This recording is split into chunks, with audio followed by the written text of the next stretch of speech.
Iraq में जब रात में खुली सड़कों पर लगने वाली दुकानें बंद हो जाती हैं तो जो लोग किताबों की दुकानें सड़कों पर लगाते हैं वो अपनी किताबें सड़कों पर यूं ही खुला छोड़ के चले जाते हैं और घर पे जाके आराम से सो जाते हैं। अब आप लोग कहेंगे कि किताबें खुली सड़क पर यूं ही पड़ी हैं तो क्या चोरी नहीं होती?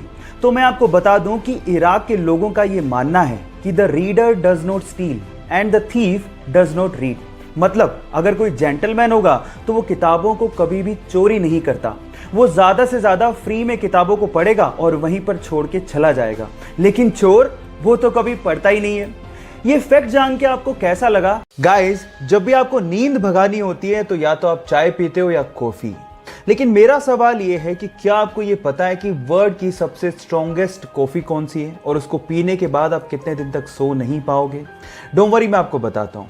उस कॉफी का नाम है डेथ विश कॉफी। जी हाँ गाइस, डेथ विश कॉफी, जिसमें नॉर्मल कॉफी के मुकाबले 200 गुना ज्यादा कैफीन होता है और उसे पीने के बाद लगभग 3 दिन तक आप सो नहीं पाओगे।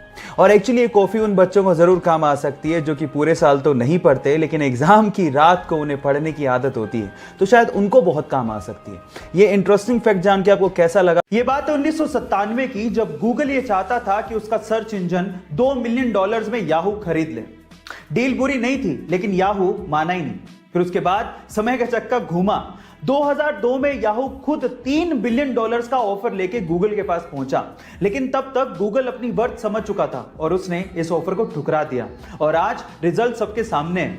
आज के समय गूगल $400 बिलियन के साथ दुनिया की सबसे वैल्यूएबल कंपनी है और याहू की वर्थ $5 बिलियन भी नहीं है। गाइस, इसीलिए कहा जाता है कि समय बहुत बलवान है, ये राजा को रंग और रंग को राजा बना देता है।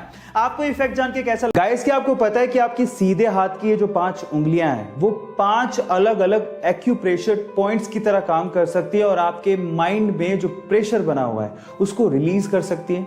कैसे, मैं आपको बताता हूं। ये 5 उंगलियों में जो थंब है, जब आप बहुत ज्यादा चिंता में हो तो आप इस थंब को इस तरह से प्रेस करें। जब आप बहुत ज़्यादा डर में हो तो आप इस उंगली को इस तरह से प्रेस करें कंटिन्यूसली। जब आप बहुत ज़्यादा गुस्से में हो तो आप इस उंगली को प्रेस करें। और फिर उसके बाद जब आपको बहुत ज़्यादा उदासी फील हो रही हो, अकेलापन फील हो रहा हो तो आप इस उंगली को इस तरह से लगातार प्रेस करें। और फाइनली जब आप में आत्मविश्वास की बहुत ज़्यादा कमी हो, सेल्फ स्टीम की बहुत ज़्यादा कमी हो तो लास्ट वाली फिंगर को अच्छे से इस तरह से प्रेस करें।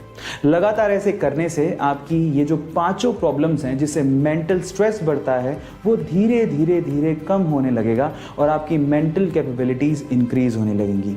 ये इंटरेस्टिंग फैक्ट जान के आपको